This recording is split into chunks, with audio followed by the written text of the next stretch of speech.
paglalakbay ng inyong diwa. Pagsaksi sa mga pangyayaring hindi mo sukat akalain.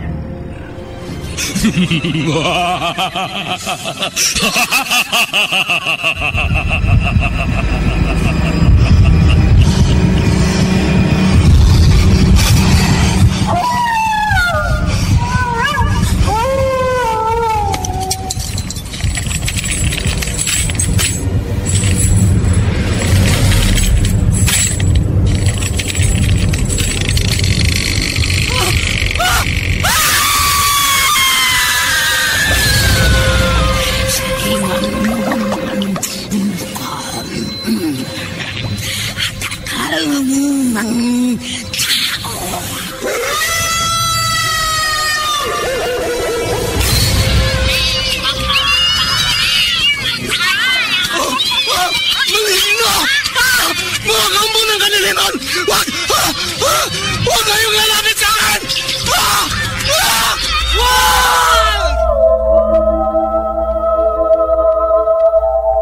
Mga kababalaghang hindi kayang tanggapin ng inyong isipan,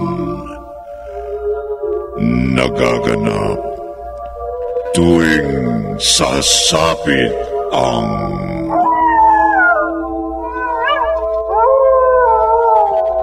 gabi ng lagi.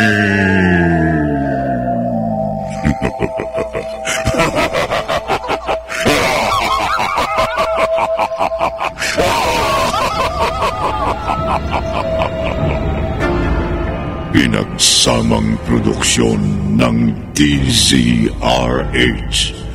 at Star City.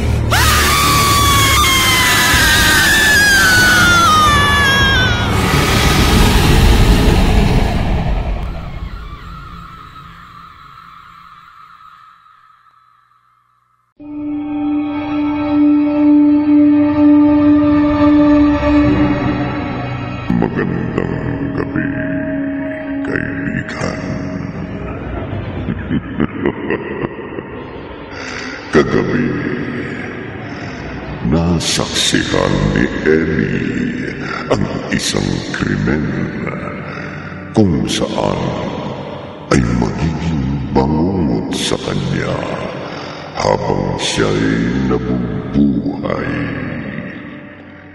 Makakaya bang ilihim niya ang totoo o darating ba siya sa puntong kailangan niyang magsumbong sa otoridad kahit pa ang kanyang boyfriend ang isa sa mga sangkot? Narito ang ikalawang bahagi ng ating tampok na kwento sa linggong ito na pinamagatang Biktima sa isa na naman Gabi ng Laki.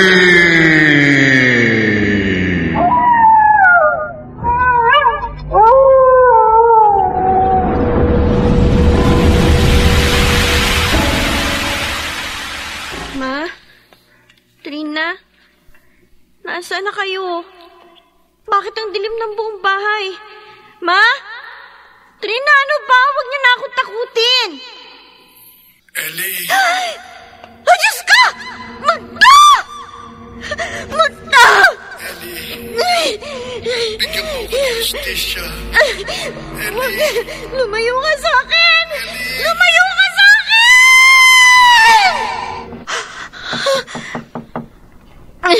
Panaginip lang pala. Ate, nakahanda ng almusal. Bumaba ka na. Kakain na. Oo, Trina. Bababa na ako. Sandali lang. Ano ba dapat kong gawin? Magsusumbong ba ako sa mga pulis? Kaso, baka balikan ako ni na Alvin at Dado kapag nagsumbong ako. Kung mananahimik lang ako, hindi naman ako titigilan ng multo. Diyos ko, tulungan mo ako.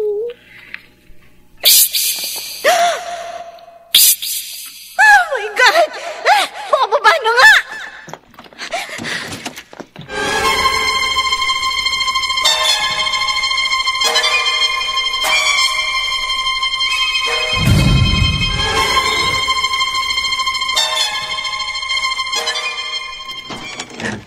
Ma, maliligo lang ako O sige, maligo ka na.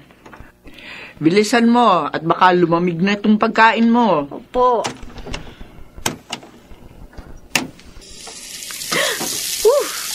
Lamig ng tubig. Ay, ano ba to?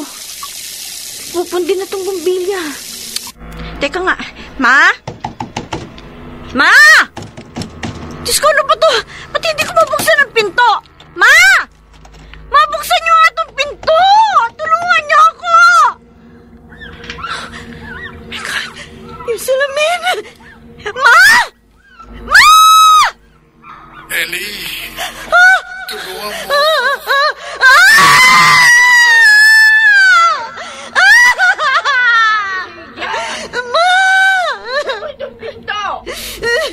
Sino ka ba? Anong kailangan mo sa akin? Lumayo ka sa akin! Lumayo ka sa akin! Tulungan mo ako. Tulungan mo ako. Wala akong kasalanan. Hindi ako pumatay sa'yo, kaya tigilan mo na ako! Trina, akin na yung susi!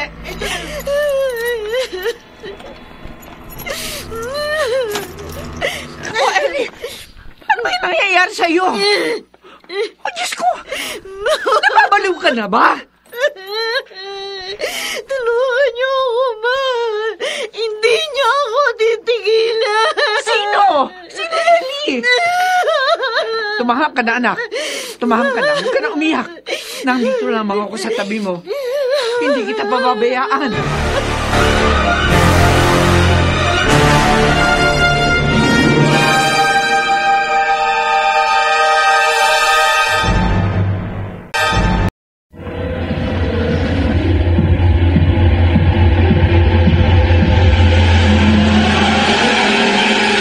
Balikan natin ang kasaysayang tampok sa linggong ito sa isa na namang Gabi ng Lagim.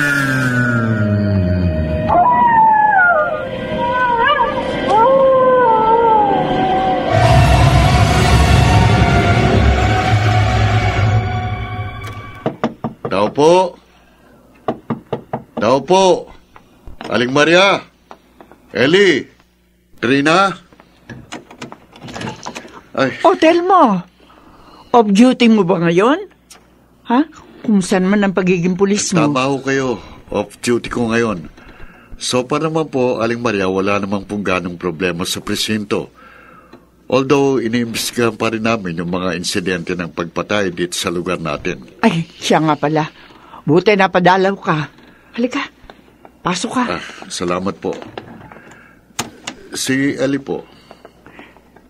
Tell mo, may problema ako kay Ellie. Ho? Ano pong problema kay Ellie? Nag-aalala na ako sa anak ko.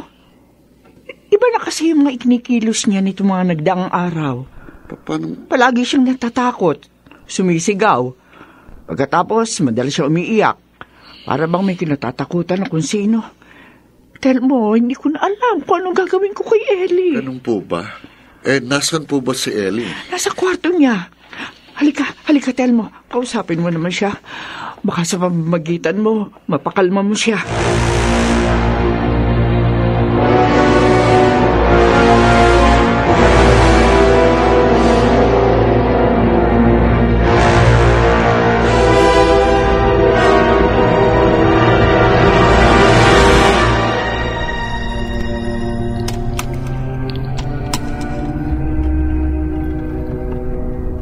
Sino yan? Parang awang mo na. Labayan mo na ako. Nakikiusap ako.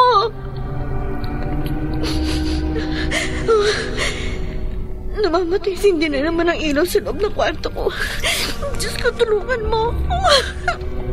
Ellie. Pwede ba? Layuan mo na ako. Hindi. Multo! Ano ba nangyayari sa'yo? Ellie, kumalma ka lang. Narito na ako. Huwag kang mag-alala. Ligtas ka na. May multo. Multo? Nakaharap ko siya kanina. Tulungan mo ko. Aling Maria, nilalignat po si Ellie. Pwede po bang pakikuha ng basang bimbo? Oo, sige. Ellie, sabihin mo sa akin, ano ba problema mo? Ano ba bumabagabag sa'yo? Handa kita tulungan. Mag-best friend tayo, di ba? Tell mo, yung multo. Multo? Yung multo, pinatay siya. Hindi niya ako titigilan. Multo? Pinatay? Ano yun? Tell mo, yung pinatay na lalaki sa lugar natin. Nasaksihan ko ang pagpatay sa kanya. Walang awa siya pinagsasaksak. Para siyang hayop na pinatay. Kilala mong pumatay kay Red? Oo. Teka. Relax ka lang, ha? Tapos, ikwento mo sa akin ang lahat ng nasaksihan mo. Okay, ngayon, sinong pumatay kay Red? Tell mo, hinold up siya ni na Alvin at Dado. Alvin at Dado? Manlaban siya, walang awa siya, pinagsasaksak hanggang sa mapatay siya. Ay, natatakot ako, Demo. Hindi ako patatahimikan ng bulto. Kapag sinumbong ko naman sina Alvin at Dado, Chuck, nababalikan nila ako at ang pamilya ko. Huwag kang mag-alala. Walang multo. At saka sisiguraduhin ko sa'yo na ligtas ka. Tinitiyak ko sa'yo na hanggat narito ko, hindi ka magagalaw ni na Alvin at Dado. Hindi kita pababayaan. Telmo, eto na yung basang bimbo. Ganun ho. Alika, Ellie. Pupunasan ko na yung mukha mo. Aling Maria, si Ellie ho. Nasaksihan pala niyang pagpatay kay Red. Talaga? Oo. Natatakot siya na magsumbong sa mga pulis dahil baka balikan siya ni na Alvin at Dado. Pero huwag kayong mag-alala at gagawin ko ang lahat para hindi kayo magalaw ng mga kriminal na yon. Pero kailangan nilang mapagbayaran ng pagkakasala nila sa batas. Kailangan magkaroon ng hustisyang pagkamatay ni Red.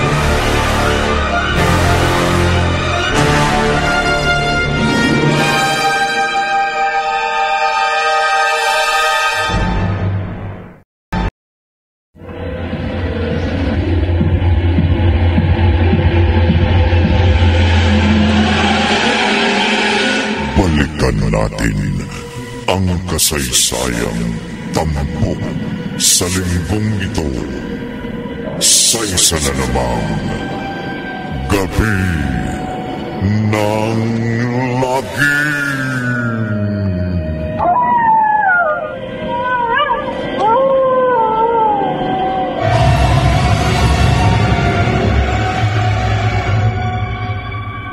Pre, ilang araw na kayo hindi nagkikita ni Ellie, ah.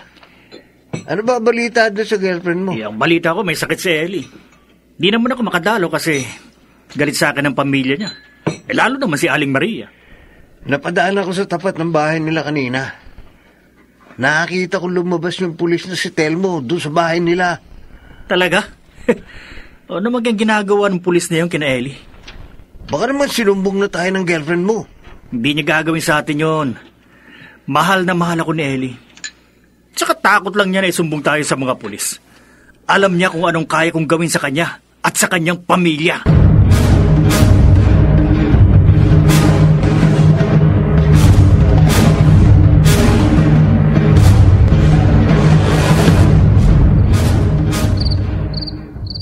Ellie, natapon mo na ba yung basura? Dali lang po, Ma. Inaayos ko lang po yung lagayan natin ng basura sa labas. Bilisan mo, anak. Malalim na ang gabi. Opo. Kailangan maayos ko na ito para madaling makuha ng mga basurero ang laman nito. Ellie! Pakiusap! Tigilan mo na ako! Tama na yung kakabulong mo sa utak ko! Pagod na ako! Tama na! Ellie! Huwag ka maingay. Baka isipin nila may ginagawa akong masama sa'yo. Anong ginagawa mo dito? Gabi na. Namimiss na kita eh. Tsaka ang tagal mo nang hindi nagpapakita o nagpaparamdam sa akin. Ano bang nangyayari sa'yo, ha? Mahal ko? Wala.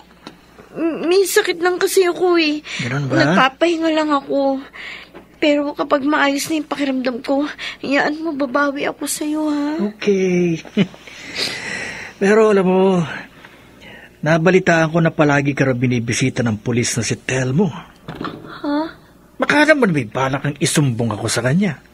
Ha? Ano ba yung sinasabi mo? Hindi ko gagawin yun sa inyo ni Dado. Dumalaw lang si Telmo kasi kababata namin siya, ng mga kapatid ko. Talaga? Maniwala ka sa akin. Hindi kita kayang ilaglag sa mga pulis.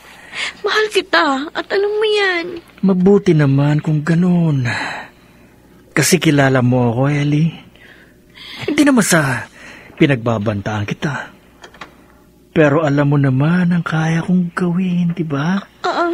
Marami na akong taong pinatay. Alvin, huwag mo naman akong takutin ng ganyan. Okay. Basta ipangako mo sa akin na kahit anong mangyari, hinding-hindi mo ko tatraidorin. Oo, Alvin. Pangako.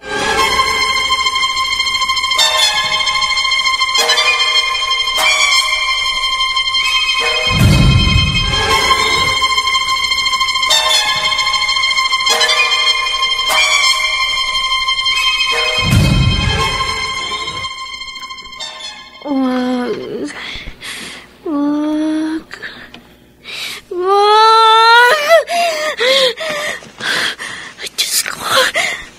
Ang sama ng panaginip ko. Anong oras na ba? Teka, eksaktong 3:00 na pala ng madaling araw. Ay, kumakalas ko sa ilalim ng kama ko. Parang natatakot akong silipin. Bahala na. Madilim ilalim ng kama. Ellie! May multo! May multo sa ilalim ng kama ko! Nandito ako sa likod mo, Ellie! Multo! Multo! Multo! Pagkamatay mo! Bigyan mo ako ng justisya!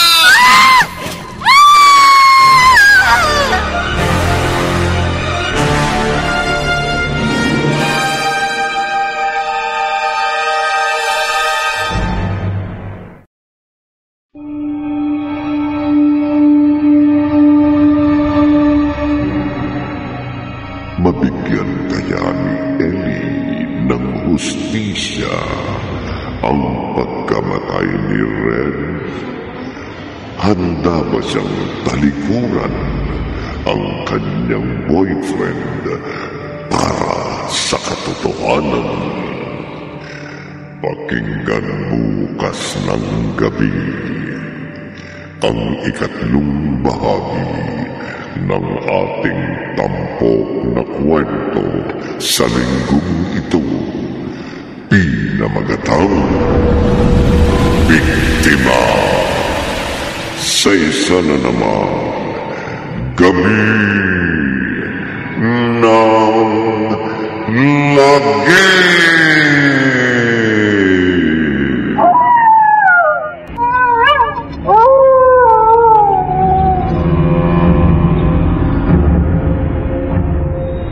Mga nagsiganap, Chiqui del Carmen Amor, Maynard Landicho Jr.,